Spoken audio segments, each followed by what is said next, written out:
everyone. Thanks for coming in. For people who have joined, we have about 50 participants on Zoom now, and increasing as we speak. And there are a few of us, I guess, on LinkedIn also, where this is streaming live.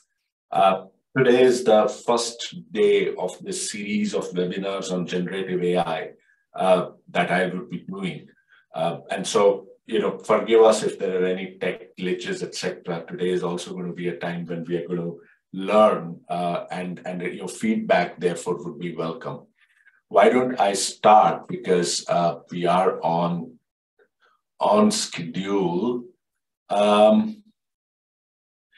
Yeah.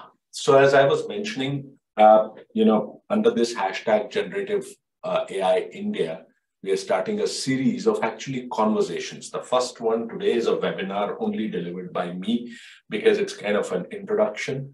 But from now on, from the next time onwards, we would have conversations, and actually I have a super exciting conversation next time with a person whose identity would only be revealed at the end of this webinar. We're going to be calling them chapters because it's like a book on generative AI that we would be writing together, and it's kind of an and it's all about everything you wanted to know about ChatGPT, GPT-4, but were afraid to ask. And then we're going to have more of these afraid to ask topics as we go forward. Just a couple of rules for the webinars. Conversation is encouraged. You can use the chat icon liberally for conversation amongst you. If you have Q&A, it might be good to put it in the Q&A tab, and towards the end, we'll have a conversation together around those Q&As. If some of you want to, show yourself on video, if that is possible, that's also good. I'll see a few faces. But let us, without any further ado, just launch into today's session, which, as I said, it's on generative AI, ChatGPT, GPT-4, and a little bit beyond, everything you wanted to know about it. Before we get into generative AI, I just wanted to spend a little time on AI itself, which obviously has been around for many, many years. In fact, the first time that John McCarthy defined AI was almost 70 years back. And you can see his definition here. 70 years back, he said this, and now with GPT-4, some of it is coming true. AI is not a technology. It's an umbrella of multiple technologies. And some of these can be sometimes AI is referred to as a philosophy. So some of these technologies are machine learning, deep learning, neural networks, robotics, algorithms, things that you would have heard of before. And AI is actually an umbrella which has all of these technologies. It has use cases, it has had use cases across almost every sector. Andrew Ng, one of the gurus of AI, actually called it the new electricity. And much like electricity, you don't really think about AI unless it's not there. It powers everything, but all in the background. Only when it's not there, you say that it isn't there. So whether it be your social network, it works, your mobile phones, search, commerce, websites, manufacturing, pretty much payments, pretty much everything that you do is powered by AI. And as we will see, what generative AI and especially ChatGPT has done is to bring this very powerful technology into our hands from the background. And that's why we are so fascinated with it. I'm not going to spend a lot of time on AI, but I'm going to just talk about a couple of things here because they're so important. One is machine learning. And as you know, the definition states, machine learning is about, and as the name states, in fact, it's about how machines learn. And therefore, basically, basis data set, they can learn various patterns in it and predict what's going to happen going further. It's a fundamental technology of AI, and almost 80–90% of the time, whenever people say artificial intelligence, what they actually mean is machine learning.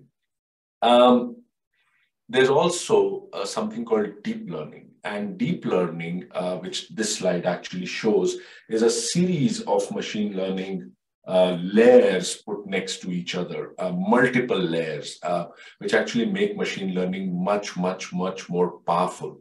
The cool thing about deep learning, or large parts of deep learning, is actually that it's modeled on the human brain. And the human brain, as you know, is a network of neurons. And here, think of it as a network of physical or electronic neurons. And that's why a lot of times you hear the word neural networks. Uh, I wanted to show you something which happened 10 years back. The gentleman that you see here is called Demis Hassabis. He founded a company called DeepMind, which some of you might have heard of, which is now owned by Google. And the coincidence is that the institute that I'm doing my master's in AI and ethics in Cambridge, where I'm speaking to you from right now, is actually chaired by Demis Hassabis. He's a Cambridge boy in that sense. Now, why I'm showing you this, besides obviously this Demis Hassabis Cambridge connection, is that this little video that you see actually happened based on deep learning 10 years back. Many of you would have played this game, Atari, or it has different names. And you see, this is an agent, this is an engine, this is a deep learning agent which is actually learning how to play this game. After about 200 training episodes, it gets a little better, and that ball still drops down though. And then 400 training episodes, it gets much better, almost, well, quote unquote, human-like. If I was playing this game, I don't think I would be able to play it better. But actually, the miracle happens later with 600 training episodes. And at this point of time, this agent, this deep learning robot, in a sense, figures out something which very few humans would do, something almost inhuman. That, look, if it exploits the corners, then it can just demolish these bricks, these Tetris bricks, so much faster. And remember, this was 10 years back. This technology is expanding, developing at an exponential rate. And so over 10 years, literally by month to month development, exponential development in this technology, we have reached where we are today. And some of the things that AI, and I'm still not talking generative AI has been able to do is astonishing. AI Sputnik moment, the moment when everyone kind of took notice, happened sometime in 2017. And what you see on the left here is a picture of a DeepMind creation called AlphaGo, playing Lee Sedol, the 19-time world champion of Go, with each other. Now, Go, some of you might know, is a very complex game. It's chess plus plus. It has 19 into 19 squares. It has more moves than the atoms of the universe. It's that complex, and it's very intuitive. It's very human. It's not deterministic like chess. It is all about capturing territory. And they said that AI could never defeat a human being at Go. Well, in 2017, AlphaGo, created by DeepMind, defeated Lee Sedol, the 19-time world champion, 4-1. About 300 to 350 million people saw this live, and they knew that their world had changed forever. Lee Sedol, in fact, resigned in 2019, saying that, look, from now on, only the AI would be able to win this game. Human beings would not be able to. The other startling thing is this thing you see on the right, this weird figure, is actually a protein in our body. We are nothing but proteins, hundreds of proteins, 20 major proteins and amino acids. And everything about us is decided by how these proteins fold. It might sound silly, but the way these proteins fold, the shapes they take actually decide what color our eyes is, how long our nose is, whether we're going to get cancer or not, whether we'll suffer from Alzheimer's or not, how long we'll live. And again, the number of ways a protein can fold is again more than the number of known atoms in the known universe. Uh, DeepMind, DeepMind's isomorph engine actually solved that problem as to how proteins can fold, and using AI, using deep learning. And this will probably change medical science forever, much like vaccines changed it, or anesthesia changed it, or penicillin changed it. And so AI has been a very powerful, very fundamental technology for the last 70 years. We are perhaps only discovering it now with generative AI. And, you know, Alexander Wang put it the most beautifully. And she said that the next 2-3 years of AI are going to define the coming 2-3 decades in the world.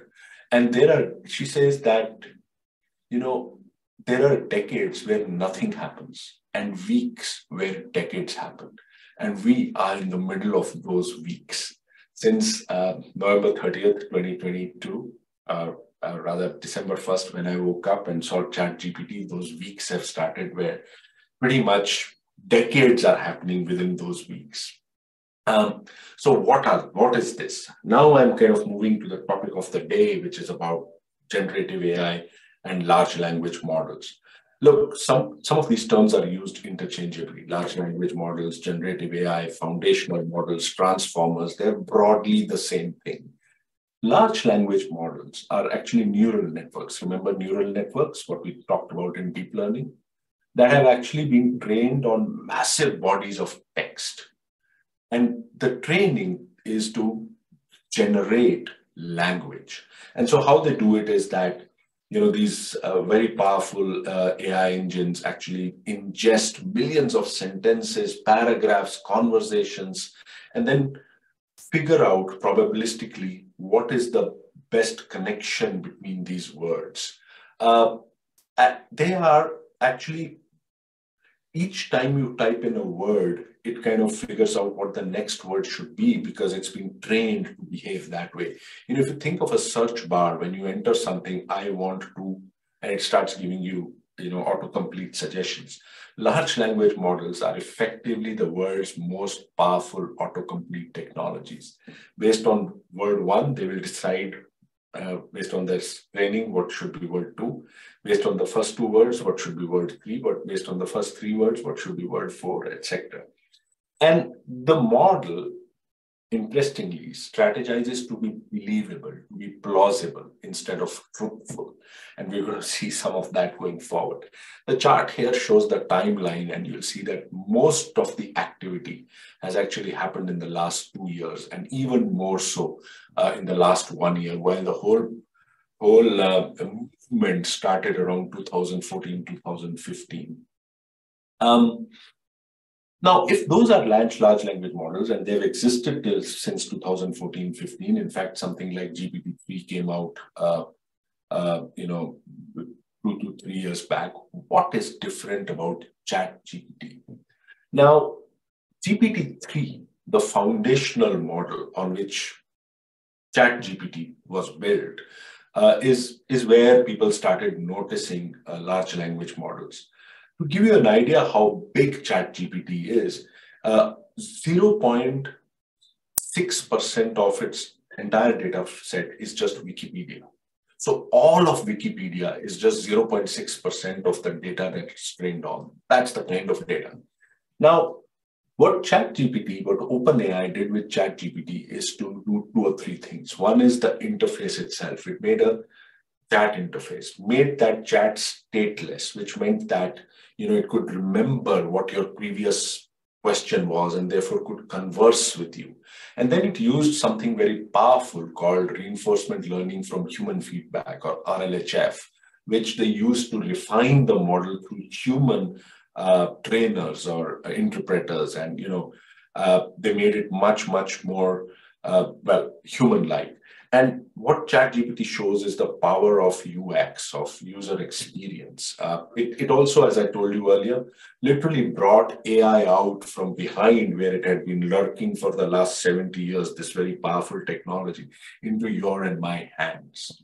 So to give you an example, if you had asked GPT-3, tell me about Christopher Columbus, about when Christopher Columbus came to the US in 2015, it will tell you Christopher Columbus came to the US in 2015 and was very excited to be here. Remember, built for believability rather than truth. But ChatGPT, because of RLHF and a few other tweaks, answers that this question is a bit tricky because Christopher Columbus actually died in 1506. Now, if that is ChatGPT, after that, and which was built, as I said, on what was called GPT 3.5, now has come the next one, which is GPT-4. And ChatGPT ChatGPT Plus is actually built on GPT-4. It is much further ahead than ChatGPT. And before I kind of come to that, I want to show you something else here. So if you see the timelines of GPTs, because you cannot talk about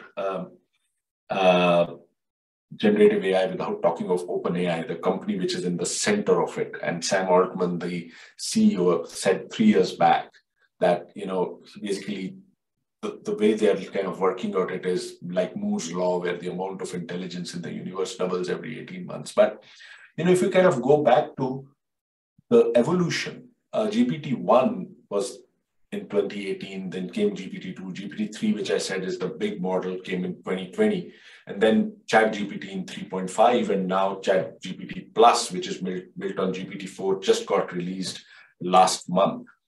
While this was happening on text, OpenAI was doing the same thing on image. And so that's where some of these image generators rather than language generators like DALL-E, DALL-E 2, and then multiple other ones from other companies came in. And the effect of these has been just revolutionary. It took almost 5 years for Facebook to get 100 million users. It took longer for Netflix. It took 5.5 years or so for Twitter. For ChatGPT, it took just 2 months. And that's why you see this super vertical graph. No other technology has kind of come in like ChatGPT has. And that's why it's creating this massive impact and conversation around the world. Now, while ChatGPT itself was very powerful, 3 months after ChatGPT, OpenAI released ChatGPT Plus or GPT-4. And while ChatGPT is still free, ChatGPT Plus is actually $20 a month and is on GPT-4. And I can assure you that it's the most well-spent $20 a month. So what is the difference between ChatGPT and ChatGPT Plus or GPT 3.5 and GPT-4? Many things. It's more precise. So there are some evolutionary things. It's more precise. It has greater accuracy, passes many more exams, passed almost 17 exams, and some of them it actually cracked, like the bar exam, the top 10%. It is multilingual, so it can speak in 24 languages, or it can write in 24 languages, including Bengali for some reason. It's possibly safer. They've kind of built more guardrails around it for it to hallucinate lesser and not have too many biases and other issues with it. And so it is evolutionary much better than GPT-3. But there are some amazing killer apps also in GPT-4, which are not there in GPT-3, 3.5. For example, it can describe images in great detail. So if you put the Mona Lisa in front of it, it can totally describe this painting from beginning to end. And so in some sense, help the blind see. But I thought, and then it can act as a tutor for your children, like Khan Academy, which is the EdTech site, is doing. But I think the most eye-popping killer app is this one where I want to show you this video for, and I hope that you'll be able to hear me when I show this. Oops. For some reason, the video refuses to play. A nice hand-drawn mock-up of a joke website. Definitely worthy of being put up on my refrigerator. So I'm just going to take out my phone, take a photo of this mock-up. And here we go. And now we wait. And so we can actually take now this output. So literally we just said to output the HTML from that picture. And here we go. Actual working JavaScript, filled in the jokes. For comparison, this was the original. And so I hope you could get what this video showed. This was a demo by OpenAI on GPT-4. And basically, the guy just wrote down that this is the kind of website he wants, what you see here, my joke website. And GPT-4, which is ChatGPT Plus, actually took the image of this and created an HTML code, which was copy-pasted to create a website. A website was created on the fly. And so, you can imagine how powerful this new tech is. So while OpenAI is marching, along with it is Microsoft. And why Microsoft? Because Microsoft had the, it was pre-signed, Satya Nadella, and they actually invested $1 billion in OpenAI and have recently invested $10 billion more.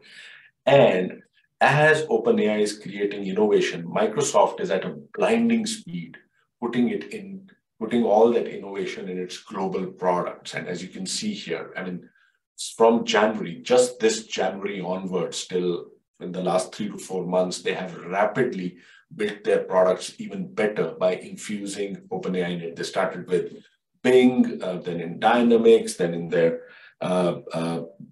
browser, and now they're actually putting it in Teams, for example, where in Microsoft Teams, the new Microsoft Teams, not only will you do a conference call, but the summary of it will come down, the key insights will come down, it'll write the minutes of it, etc. And now they're kind of building something which will make your PowerPoint, your Excel, your Word, your Outlook into much more powerful productivity platforms using OpenAI.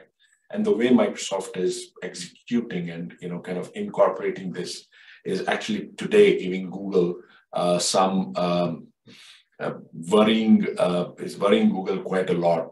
Satya Nadella, who is the CEO of Microsoft, has kind of thrown the gauntlet at Google, saying that now with Bing plus ChatGPT, they have a different kind of search which will destroy the current Google-like search model forever. See what Satya Nadella has to say here. I have a lot of respect for Sundar and his team. So therefore, I just want us to innovate, right? So there's always, we compete today. Today was a day where we brought some more competition to search. We've been at it. Believe me, I've been at it for 20 years and I've been waiting for it. But look, at the end of the day, they're the 800-pound gorilla on this. And I hope that with our innovation, they will definitely want to come out and show that they can dance. And I want people to know that we made them dance. And I think that'll be a great day. So basically, Satya Nadella, along with his partnership with OpenAI, wants to make Google dance. And that's a fascinating subject, which we are not going to talk about today, about how this whole big tech landscape will reshape because of this absolutely new technology. So what can ChatGPT or this generative AI products do?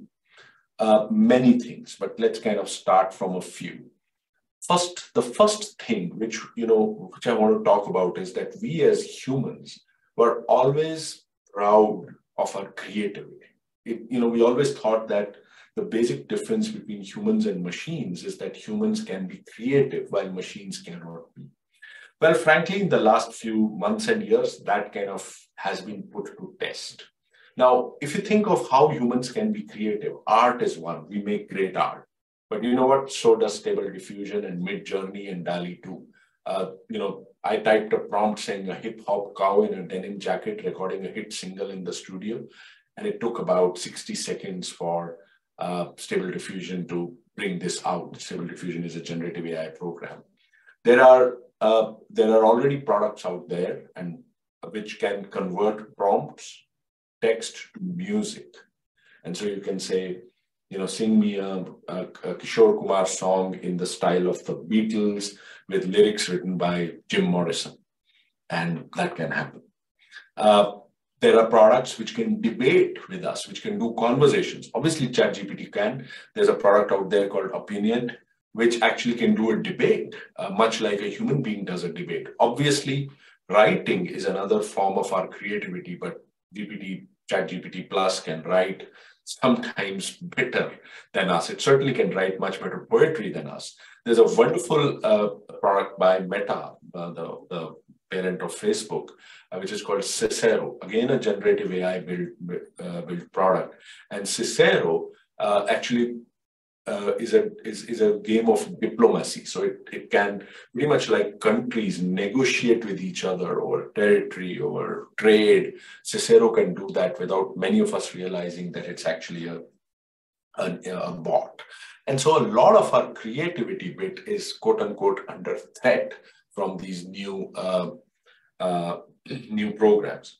So is education. In fact, when ChatGPT came out 4 months back, the first people to notice were the universities, because students who adopt technology super fast started using it to write essays, for example, or write their exam papers. Remember, GPT-4 has passed 17 exams, and some of them with flying colors. The SAT exams, the medical exams, bar exams.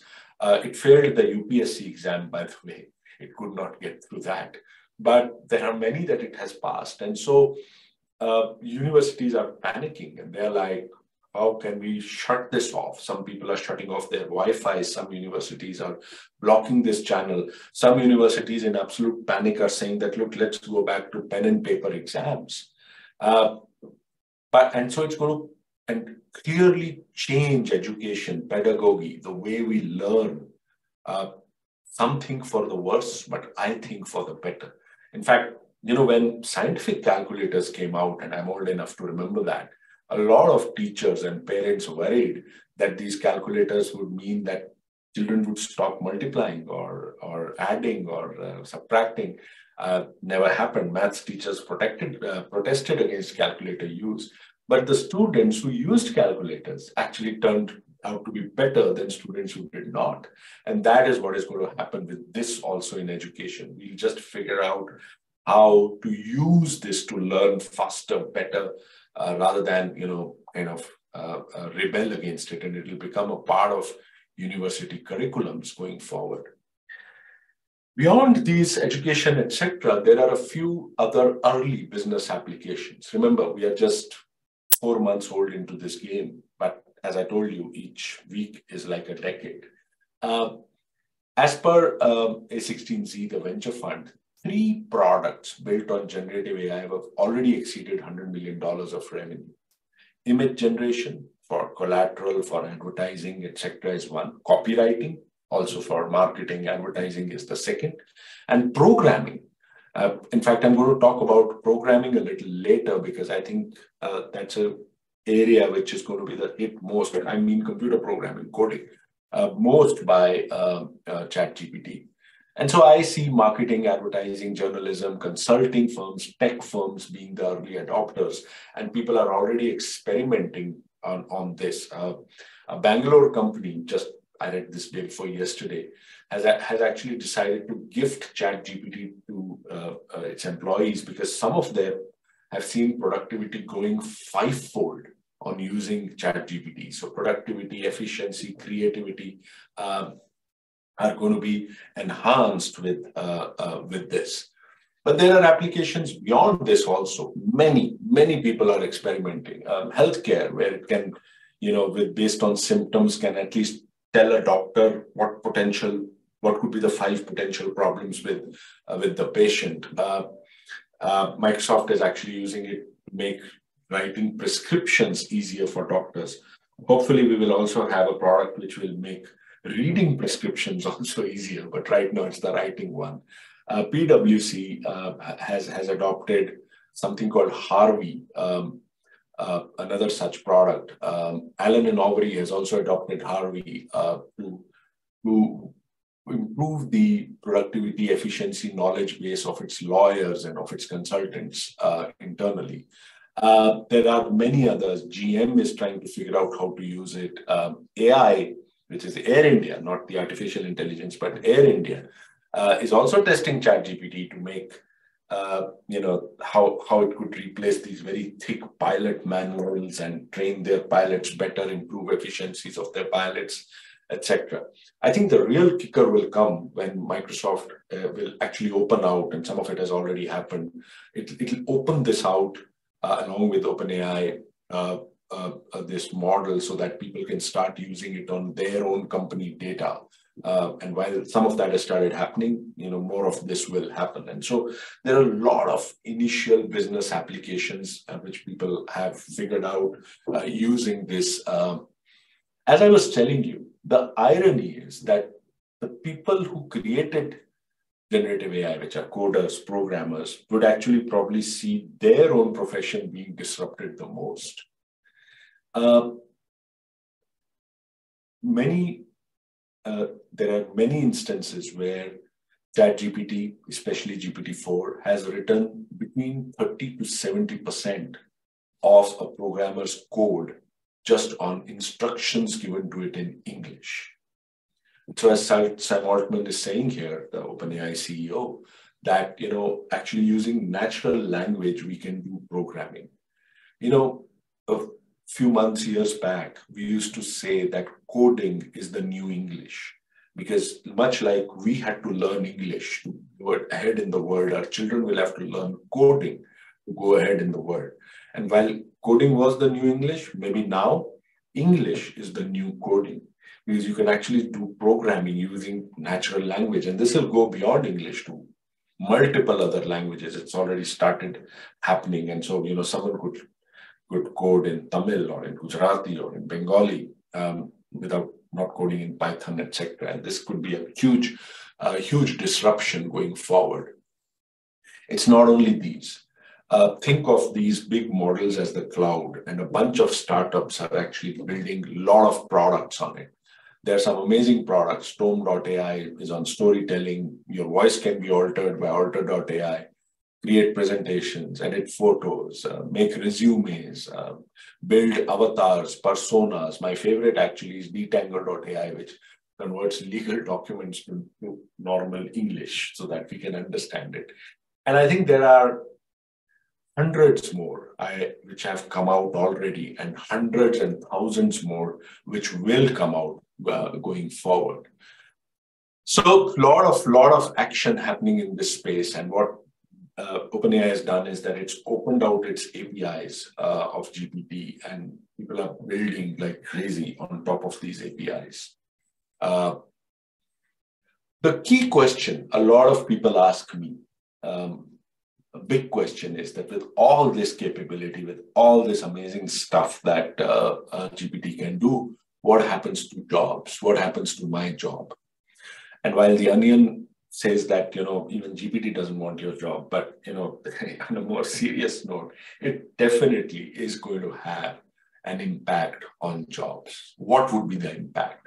The way to think about it is through 4 lenses. I call this the 4 lenses of generative AI and jobs. It will definitely take away some jobs. So for example, BuzzFeed, which is, a news aggregator, famously, a couple of months back or a month back, laid off 12% of its copywriters, saying that they'll be replaced by ChatGPT. The stock went up 100%.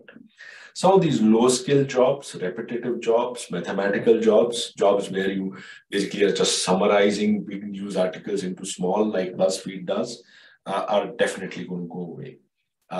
There are a certain number of jobs which are not going to survive this new tech. But there are certain jobs which it will never take away. If you're a CEO, if you are, if you've experienced knowledge, if you are doing manual jobs, for example, if you're a farmer, it can never take away a job. If you're doing jobs of compassion, of love, like a healthcare worker, a psychologist, a nurse, a doctor, those jobs are not going to be taken away. It will actually create some jobs. And, a new job which has already come about is something called a prompt engineer. And a prompt engineer is someone who knows the right prompts with which to ask ChatGPT or program ChatGPT sometimes And more and more of these prompt engineers are going to come, and it's a new job which is created. I mean, about 500 startups have been funded on generative AI. Those are many new jobs created. Every new technology destroys certain jobs, creates many new jobs. Think of the computer. It destroyed a few jobs, but IT and computing actually created many more jobs than it destroyed, jobs which we did not know existed. And the same is going to happen with GPT and generative AI. I mean, my favorite, obviously humorous one is a job posting, new job posting by OpenAI itself, where they said they need a kill switch engineer. We need someone to stand by the servers all day and unplug them if this thing turns on us. He should know how to unplug things. Bonus points if you can throw a bucket of water on the servers too. This is in jest, but there will be new jobs which will get created. But the biggest thing is, but that more than anything else, GPT, generative AI, will enhance most jobs. And therefore, if there's one thing I wanted to take from this presentation about jobs, it is this, that AI will not replace you, but a person using AI will. And so a programmer who uses ChatGPT to code will be better than you and could replace you. A writer could do the same thing, a copywriter, an advertising person, a marketeer, a lawyer can draft contracts. An artist can have AI design a few pictures much faster and then choose and enhance on that.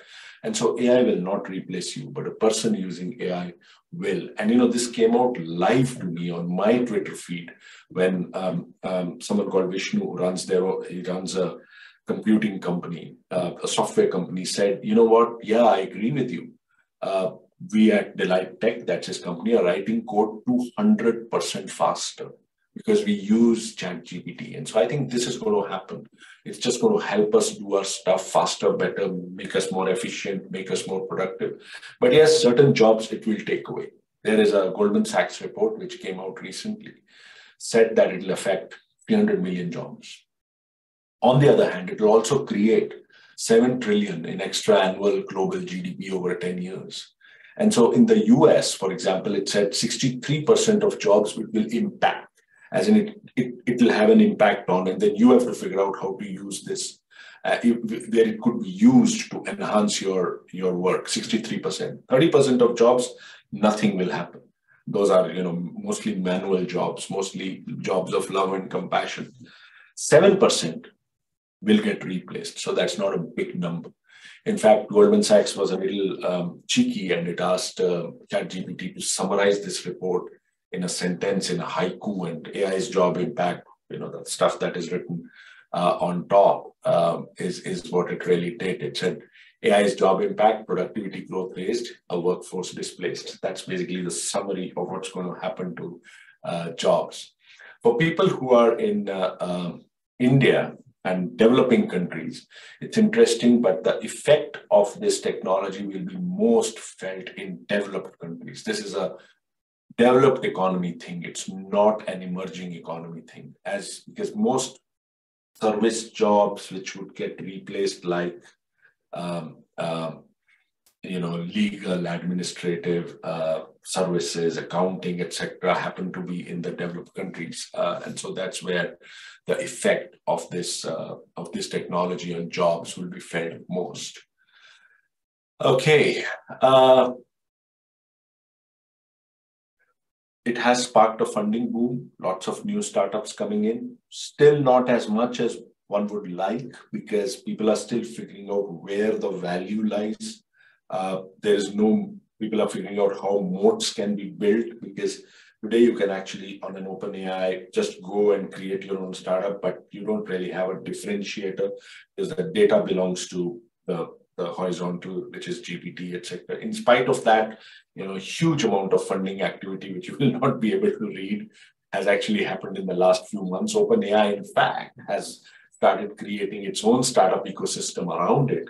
And then obviously the big guys like Andreessen Horowitz, Google, Amazon, Microsoft have started putting in hundreds of millions of dollars in some of these startups. And those are actually jobs and companies being created in front of us.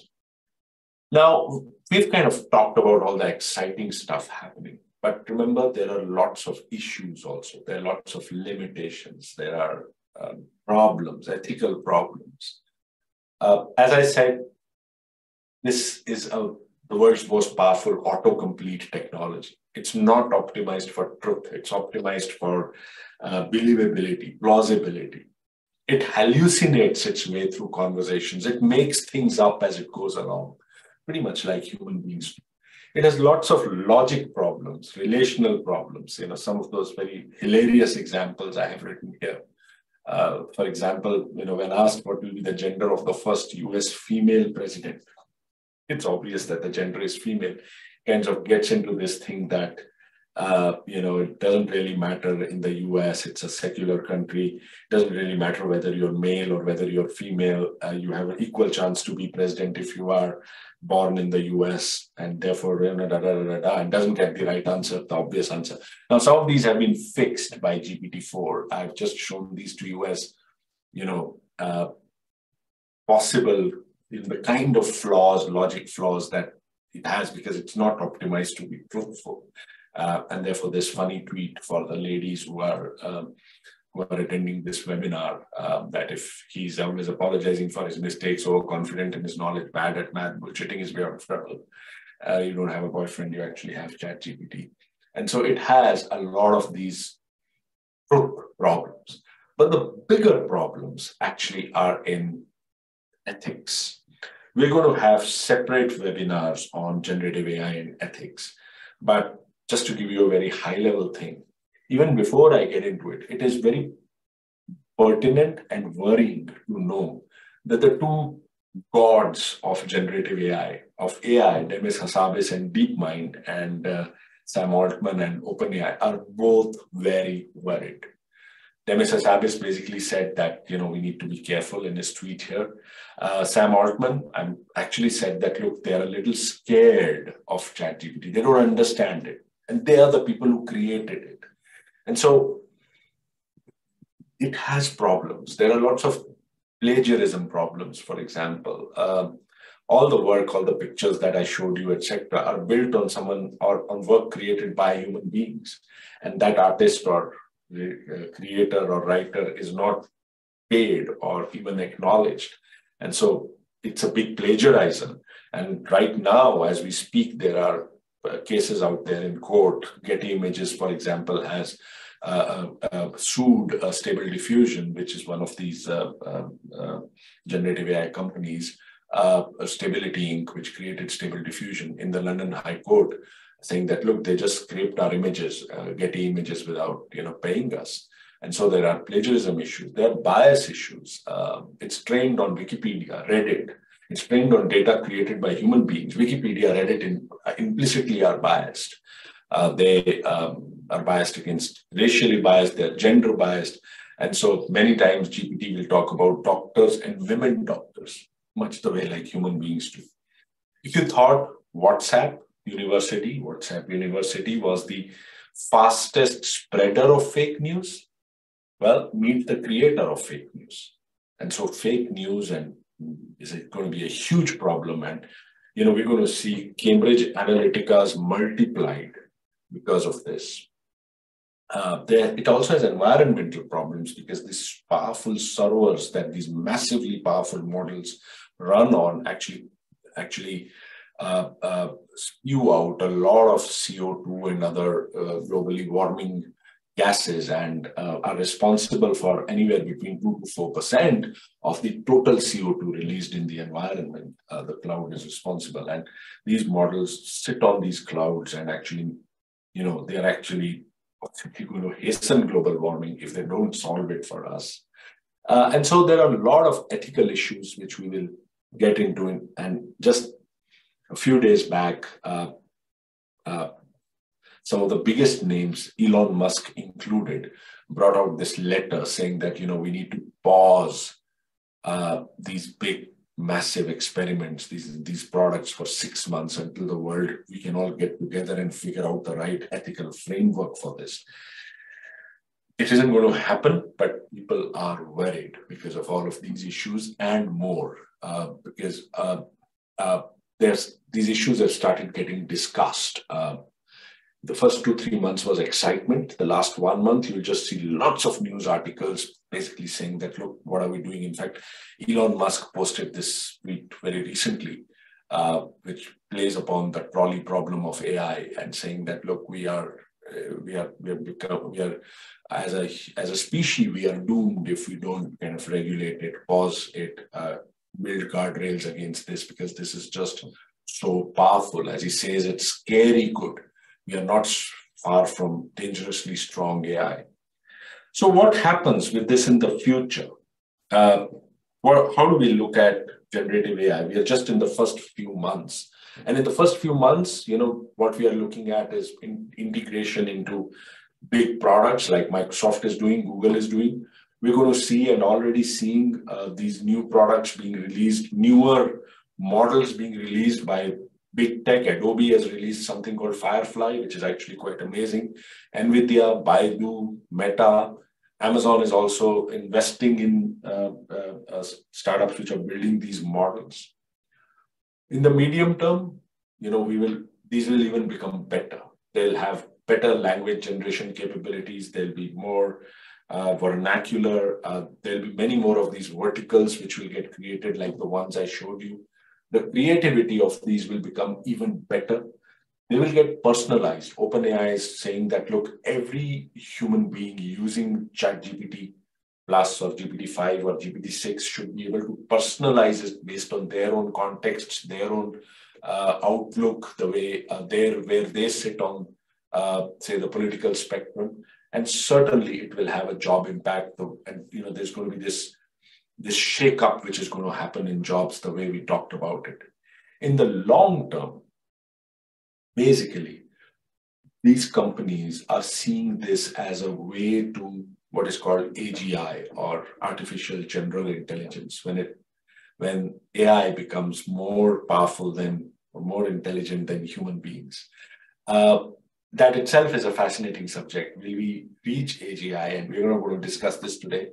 We'll have another webinar on that. But I think the big thing in the long term is that we will have to address ethical, societal concerns around this, much like we addressed around some of the some of the genetic therapies, much like we did it with nuclear power. We will have to kind of address this, and otherwise there's frankly not going to be a long term for us. And so I have talked of a lot of things, probably exceeded my time, but what I'm going to do is to summarize everything that we talked about in 5 things that I want you to remember about everything we talked about. 5 things about generative AI that I think are the ones which you should carry with you. So first is that it is called generative AI for a reason. Use it to generate. Don't use it to search. Don't use it for facts. For that, there's Google, there's Bing. Use it to generate ideas, generate code, generate art, generate writing, generate essays, generate contracts, generate whatever else. This is generative AI. And the way you need to use it is to generate. As I said, it will not replace you, but a person using it will. And so be the person using it, then rather than being the person replaced. The horizontals are interesting. As I said, GPT-4, GPT-5, Bard, which which is Google's product, or NVIDIA's product, or whoever product. But the real use is in the verticals which are being created on top of it, which are tailored for stuff that you would want to do, whether it's creating art or advertising or legal or education or multiple other verticals which are getting created. Number 4, mark my words, it will be as transformative as search or social networking or the World Wide Web, maybe even more. It's one of those once in a decade kind of technologies which comes in 3 shapes and changes everything. Some people are, perhaps optimistically, comparing it to fire or the wheel or electricity, but it is almost that transformational, and it's going to reshape big tech. We will have a separate session on that.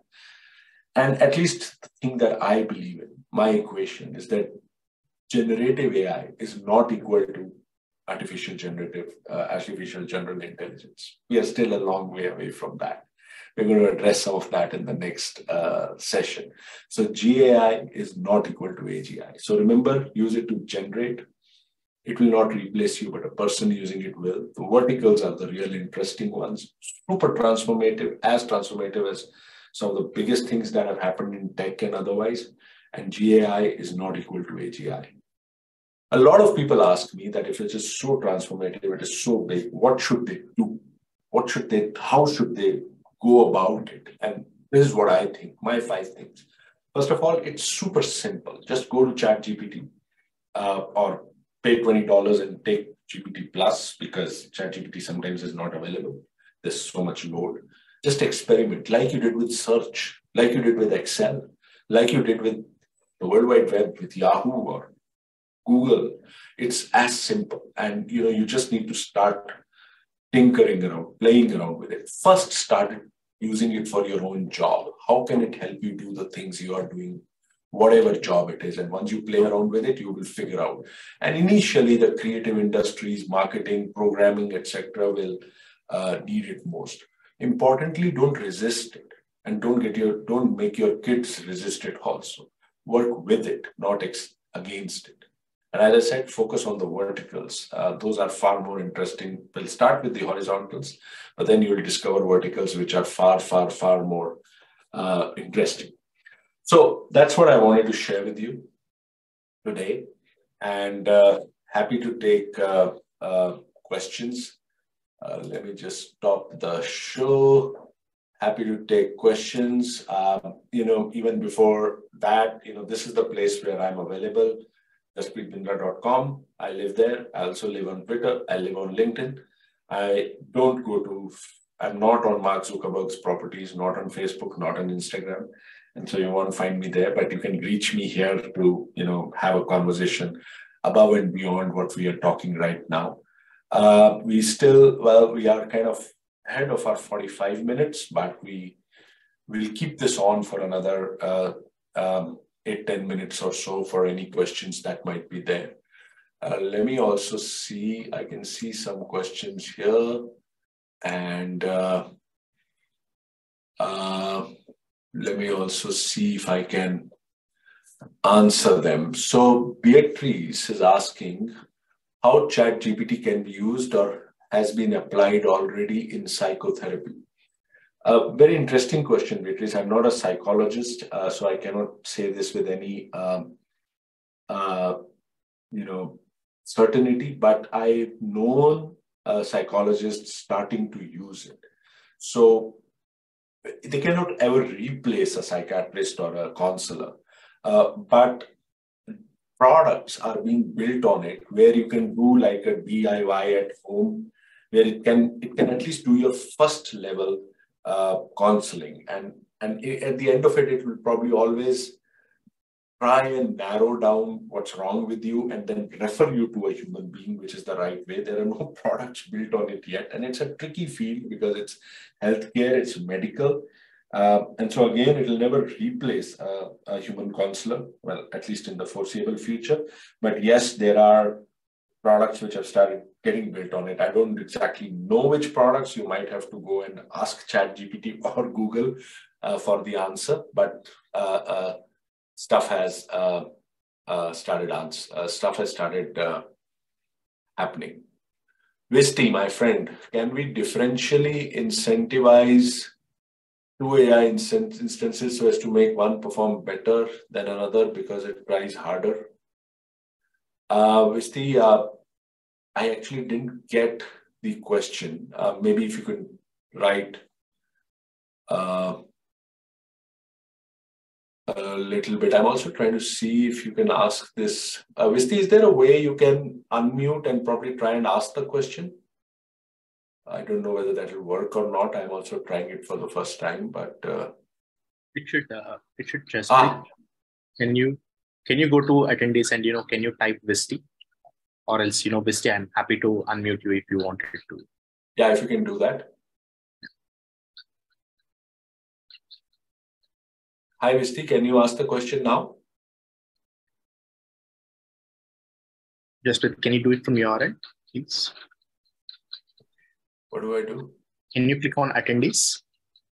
All the participants and click on attendees and search for Visti.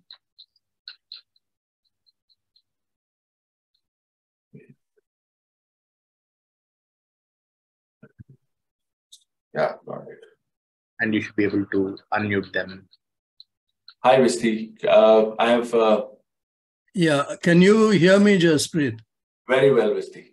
Oh, wonderful. Firstly, Jaspreet, thank you for a brilliant exposition.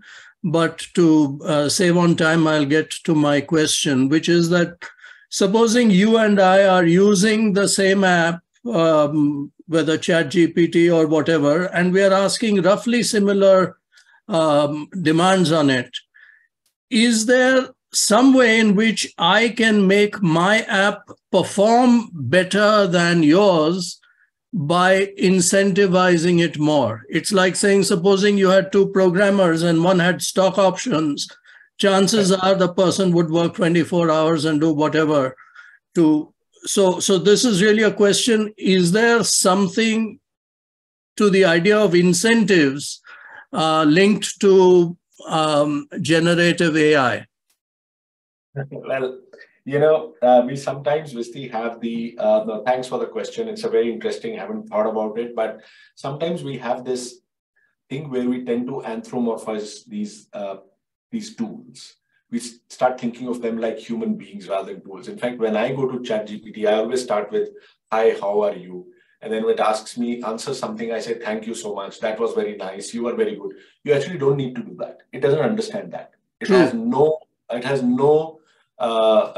way it will get incentivized with praise, okay, or with there's nothing extra that you can give it, which will, in fact, every answer that it gives, if you and I are asking it the same thing at the same time, the answers could be different because it gives answers based on probabilities, not on certainty, and it actually learns from the answers which have been given and whether you're happy with the answer or not happy with the answer. So, unlike a human being at this point of time, I do not see an incentive structure. Going forward, maybe something like that would be there, but nothing now, right now. Thank you very much. Welcome. Okay. Someone has asked, can we use ChatGPT like an app? No, the app has not been released for it. It's still on the web, on the browse, and so you can't kind of use it like an app. Some people are kind of putting an app interface in front of it and charging you money, but there's no OpenAI app. Akshaj, did you make the presentation yourself or did you use an AI tool? Good question. I have made it myself. I have not yet used an AI tool.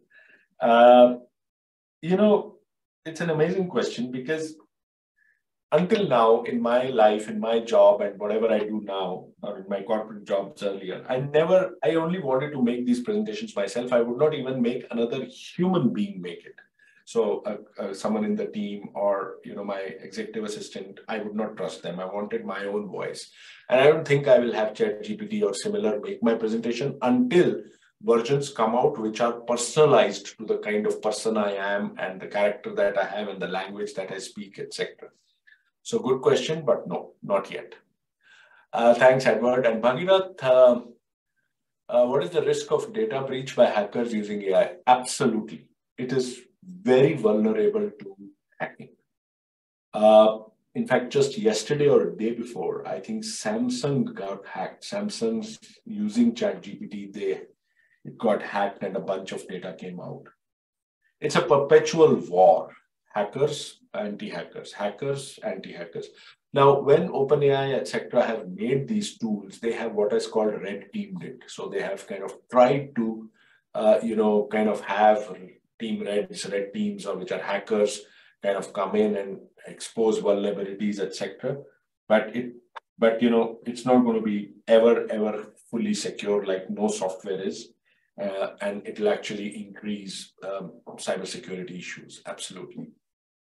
How safe is it to use ChatGPT API for implementation in an organization? Sujit, I don't know the right answer to this, but look, I think what especially Microsoft is doing is that a lot of these APIs are being integrated to Azure, and they are working the same kind of security levels that Azure has. And so I think it should be pretty safe, especially when used with these clouds.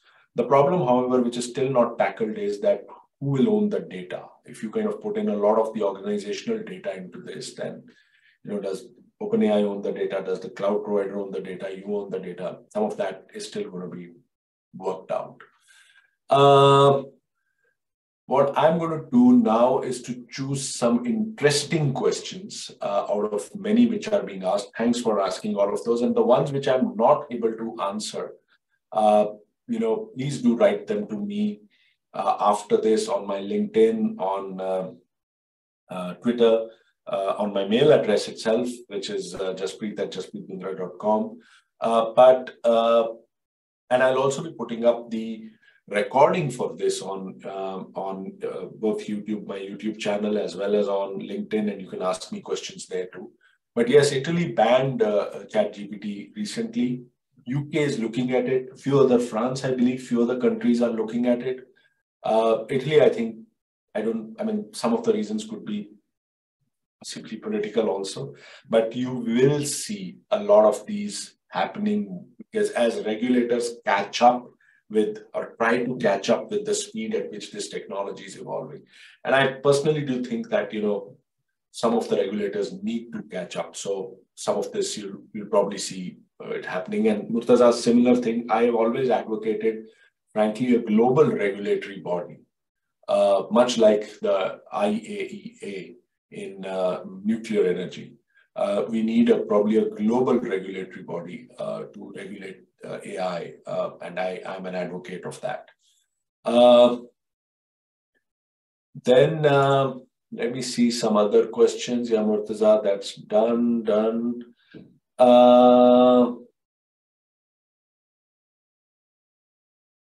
Someone asked whether you think we will become more lazy. Yeah, Bhagirath, yes, I think so. Some of us would. People also ask me, will we become more stupider? And my deal is, stupid people will become more stupider, intelligent people will become more intelligent. Therefore, lazy people might become lazier. Active people actually will use this and become more active. Many technologies, we've forgotten phone numbers, we've forgotten routes because of Google Maps. If there are self-driving cars, we'll forget how to drive. And so it's possible that if this gives us all the information, well, frankly, search also did give us all the information. We didn't become lazy because of that, but maybe some lazy people became lazier. Let me see if there are more interesting questions.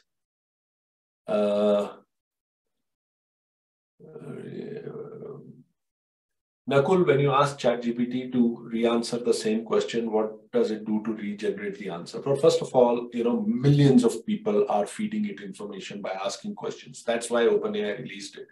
And so it keeps on learning in real time.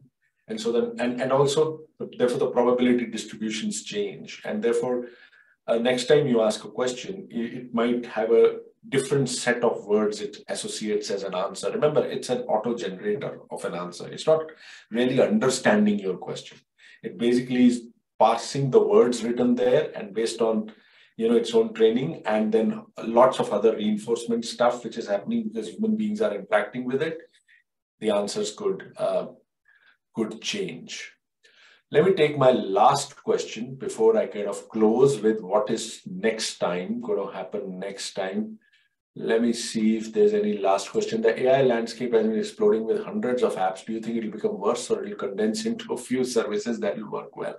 I really hope it condenses. I don't want to put innovation down, but very frankly, whenever 100 startups emerge in the same space, eventually it's 4 or 5 of them, or 2 of them, which kind of become popular.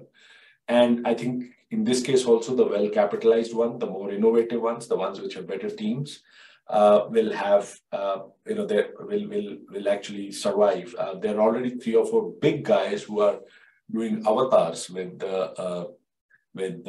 generative AI, and I think only 1 or 2 of them would survive. So hopefully, because I don't think we can keep up with hundreds or thousands of them, at least I cannot. Look, thank you very much.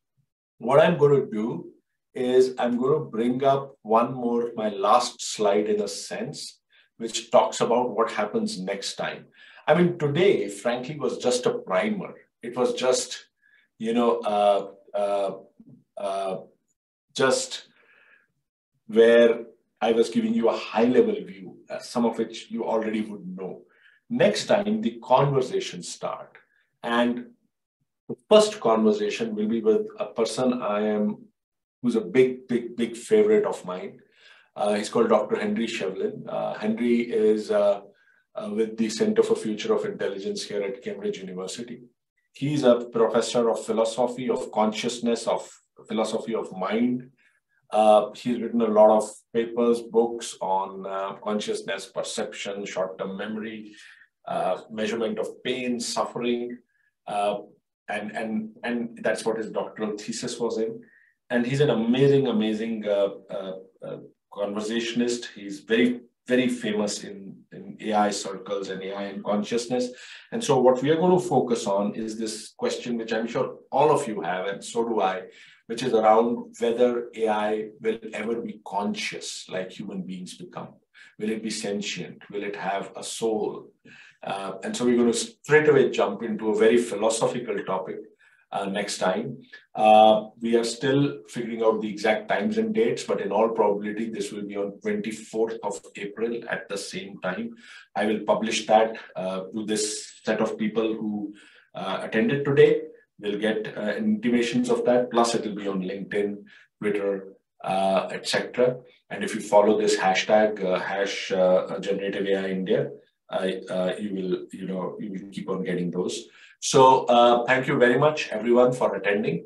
Lots of people came in today, certainly more than 100, and hope to see you again next time. Thank you.